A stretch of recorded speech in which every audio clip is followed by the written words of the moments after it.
ఆయన సీనియర్ నేత, రెండుసార్లు మంత్రిగా పనిచేశారు. జిల్లా రాజకీయాలని శాసించారు.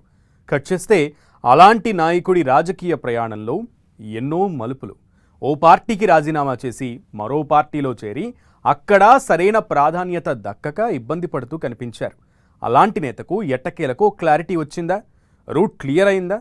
ఇక తన పొలిటికల్ జర్నీ అందులో అని ఫిక్స్ అయిపోయారా? రాజకీయ వర్గాల్లో వినిపిస్తున్న గాసిప్ ఏంటి? ఇంతకీ ఎవరా నేత?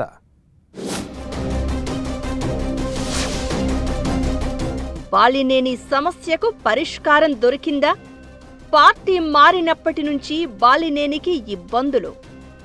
వైసీపీకి రాజీనామా చేసి జనసేనలో చేరిక, ప్రాధాన్యత దక్కకపోవడంతో సతమతం. బాలినేని నెక్స్ట్ స్టెప్ పై ఇప్పటివరకు తీవ్ర చర్చ. పవన్తో మీటింగ్ తర్వాత ఫుల్ క్లారిటీ వచ్చేసిందా? పాత పార్టీ డోర్లు పూర్తిగా క్లోజ్ అయినట్లేనా? బాలినేని శ్రీనివాస్ రెడ్డి ఏపీ రాజకీయాల్లో సీనియర్ నేత, ఉమ్మడి ప్రకాశం జిల్లా రాజకీయాలను ఒంటి చేత్తో శాసించే స్థాయి ఉన్న నాయకుడు. అయితే ఇదంతా ఒకప్పుడు. ఇప్పుడు సీన్ మారిపోయింది. శాసించడం కాదు కదా, కనీసం మనుగడ కూడా ఇబ్బందిగా మారిందనే గుసగుసలు వినిపించడం మొదలయ్యాయి. దివంగత వైఎస్ఆర్ బంధువుగా రాజకీయాల్లోకి వచ్చిన బాలినేని గత ఎన్నికల్లో పరాజయం తర్వాత వైసీపీని వీడి జనసేనలో చేరారు. తనతో పాటు ఒంగోలులో పలువురు వైసీపీ నేతలను చేర్పించారు. కట్ చేస్తే ఇక్కడే అసలు సమస్య మొదలైంది. ఉన్న పార్టీలో ప్రాధాన్యత లేకపోవడం ఒకవైపు, కూటమి పార్టీ నేతల నుంచి వ్యతిరేకత మరోవైపు, మాజీ పార్టీలోకి రీఎంట్రీ లేకుండా డోర్లు క్లోజ్ అవ్వడం ఇంకోవైపు. ఇలాంటి పరిణామాల మధ్య బాలినేని రాజకీయ భవిష్యత్తు ఎలా ఉండబోతోంది? ఆయన ప్రయాణం ఏంటి అనే చర్చ మొదలైంది. అయితే ఒక్క మీటింగుతో ఇప్పుడు అన్ని సమస్యలకు పరిష్కారం లభించినట్లు అయిందనే చర్చ జరుగుతోంది. వైసీపీ అధినేత జగన్ కు అత్యంత సన్నిహితుల్లో ఒకరైన బాలినేని పార్టీ ఓటమి తర్వాత జనసేనలో చేరారు. ప్రాధాన్యతతో పాటు ఎమ్మెల్సీ పదవి ఇస్తారనే హామీ మీదే ఆయన జనసేనలో చేరినట్లు ప్రచారం జరిగింది. అయితే పార్టీలో చేరి ఏడాదిన్నర గడిచినా ఎలాంటి పదవి రాలేదు సరికదా. జనసేనతో పాటు టీడీపీ నేతలతో ఆయనకు ఇబ్బందులు ఎదురయ్యాయి. ఒంగోలు టీడీపీ ఎమ్మెల్యే దామచర్లతో బాలినేనికి నిత్యం వివాదాలే కనిపిస్తున్నాయి. ఒక రకంగా జిల్లాలో ఇద్దరి మధ్య ఆధిపత్య పోరు నడుస్తోంది. జనసేన నేతలు కూడా దామచర్ల వైపే ఉండడంతో బాలినేనికి ఇబ్బందికరమైన పరిస్థితులు ఎదురవుతున్నాయనే ప్రచారం మొదలైంది.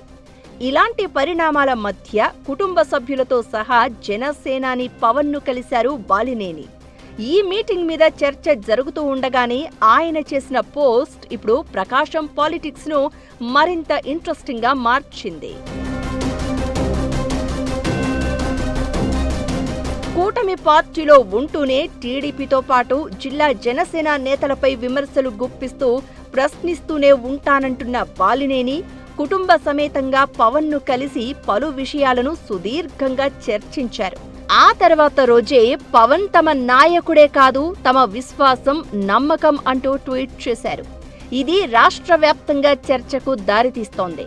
వైసీపీ నుంచి తన వెంట వచ్చిన 20 మంది ఒంగోలు కార్పొరేటర్లను ప్రత్యేకంగా సన్మానించిన బాలినేని తాను ప్రశ్నించే పార్టీలో ఉన్నాను అని, ప్రశ్నిస్తూనే ఉంటాను అని చెప్పిన మరుసటి రోజే పవన్ను కలవడం హాట్ టాపిక్ అయింది.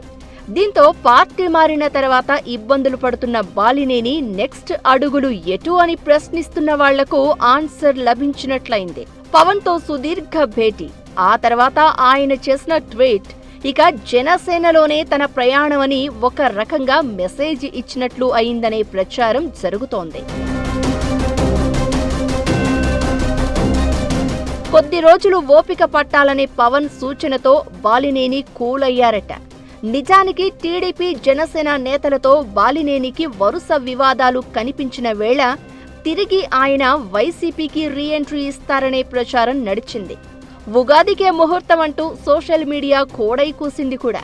అలాంటిదేమీ లేదని నియోజకవర్గ నేతలతో మీటింగ్తో ఆ ప్రచారాన్ని తిప్పికొట్టారు బాలినేని. ఇకటు వచ్చే ఎన్నికల్లో ఒంగోలు నుంచి వైసీపీ తరపున చుండూరు రవిబాబు పోటీ చేస్తారని వైసీపీ కార్యకర్తలకు జగన్ చెప్పేశారు.